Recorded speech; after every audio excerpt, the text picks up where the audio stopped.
Welcome to The Explainer. Today, we're going on an incredible microscopic journey, and you are stepping right into the shoes of a medical detective. Our bodies are just unbelievably intricate machines, right? Well, in this Explainer, we're going to decode the complex mysteries of human health and disease. We'll be zooming way in to look closely at the cellular clues that reveal exactly what goes wrong when our systems break down. To do this, we've got 4 core pillars on the agenda today.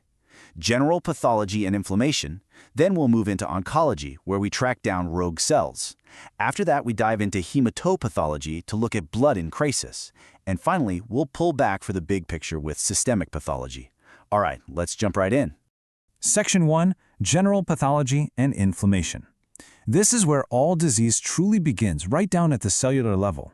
When a cell loses its ATP power source, the whole balance fails, setting off a really fascinating, yet pretty destructive chain reaction.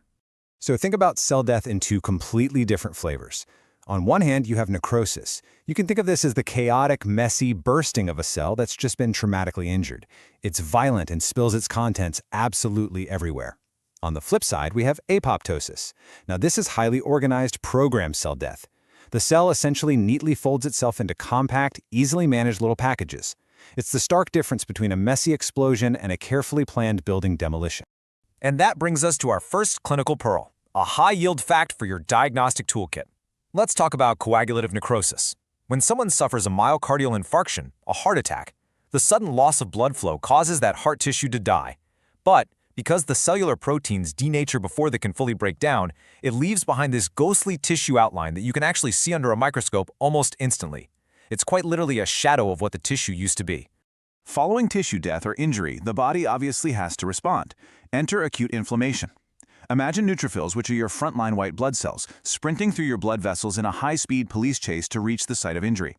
When they finally arrive, they trigger the 5 cardinal signs of inflammation in the tissue. We're talking redness, heat, swelling, pain, and loss of function. But what if that initial threat isn't eliminated right away? That's when we cross over into chronic inflammation. This is no longer a quick, high-speed chase, it's a gritty, long-term standoff. The macrophages take over the scene, and they start building these massive granuloma walls to physically barricade the persistent threat. Seeing all this intense cellular warfare brings up a really common assumption, so it's time for a myth versus fact check.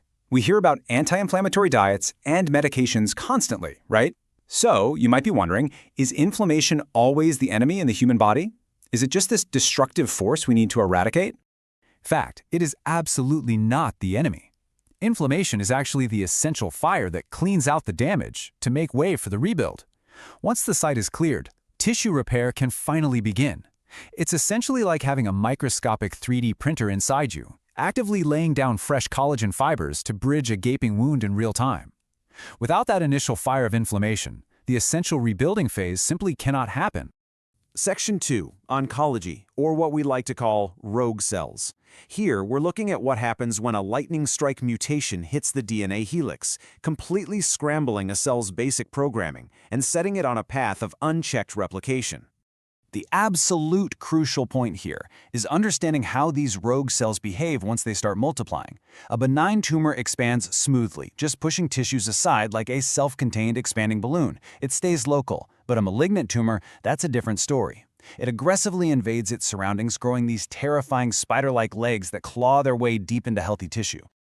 To really understand why this happens, we need to look at the genes driving the cell cycle. I absolutely love this car analogy because it hits the nail right on the head.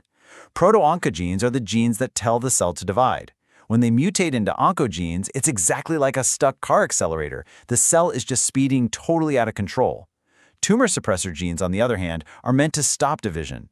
When they fail, it's like having snapped brake lines. So a stuck accelerator with no brakes, that's exactly how cancer develops. Time for another incredibly vital clinical pearl. Meet the p53 gene, basically the ultimate guardian of the genome. Before a cell is allowed to undergo mitosis and divide, p53 desperately scans the DNA for errors. If it finds damage, it hits pause to repair it, or it triggers apoptosis to kill off the broken cell. If p53 mutates and fails, well, those broken cells slip right through, and that causes major trouble. Once cancer takes hold, we have to have a way to track it. Enter the TNM Staging system. T stands for tumor size, N tracks node involvement, and M looks for distant metastasis. This metric is a real game changer for diagnostics because malignant cancer cells love to hitchhike across the lymphatic highway, actively looking to colonize distant organs far, far away from where they started. Section 3. Hematopathology, or blood in crisis. Now, before we look at the blood itself, let's take a second to appreciate the incredible human blood circulation system it travels on. Your heart is an absolutely relentless double pump, constantly driving blood through two distinct loops. You've got the pulmonary circulation loop, pushing blood to the lungs to grab oxygen, and the systemic circulation loop, which pumps that highly oxygenated blood out through a vast, complex network of blood vessels to every single corner of your body. And right at the source of all that circulating blood, the high-energy bone marrow factory. This incredible manufacturing center is constantly churning out a diverse, highly specialized army of red and white blood cells that supply that entire circulatory system. Let's test those detective skills again with another myth versus fact. When a patient is anemic, their red blood cells shrink and lose that vibrant red color. But here's the question: is anemia always simply a matter of lacking iron? The fact is, anemia is vastly more complex than just needing an over-the-counter iron supplement. It represents a fundamental failure in one of three areas. It could be a failure of the bone marrow to produce enough cells. It could be systemic destruction, where the body is prematurely destroying its own red blood cells, or it could be massive, sometimes hidden, blood loss. As a detective, you have to figure out which of these three mechanisms is the real culprit.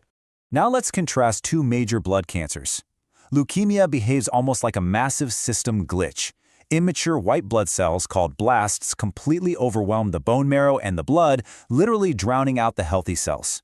Lymphoma, however, is a solid tumor of the lymphatic system, causing the body's lymph nodes to flare up like red warning beacons. Because blood is pumped under such high pressure through those pulmonary and systemic loops, it has to protect itself from spilling if a vessel gets damaged. That brings us to the coagulation cascade. Think of this as an incredibly intricate, rapid Rube Goldberg machine. One clotting factor triggers the next, which triggers the next, in an exact, rapid sequence designed to stop bleeding instantly. It's beautifully orchestrated, but if just one single domino is missing, the entire machine fails, leading to severe bleeding disorders. Conversely, sometimes blood clots when it shouldn't. This clinical pearl highlights Virchow's triad, which is basically a spinning three-part gear system driving pathological blood clotting. The gears are blood stasis, which is sluggish flow, hypercoagulability, meaning the blood is overly prone to clotting, and endothelial vessel injury, which is physical damage to the vessel wall. When these three gears interlock, you get dangerous clots that can travel right back to the heart or lungs. Section 4. Systemic pathology. We've looked at cells, tissues, the heart, and the circulating blood. Now we pull back to see the big picture, where the entire human body becomes the ultimate diagnostic puzzle.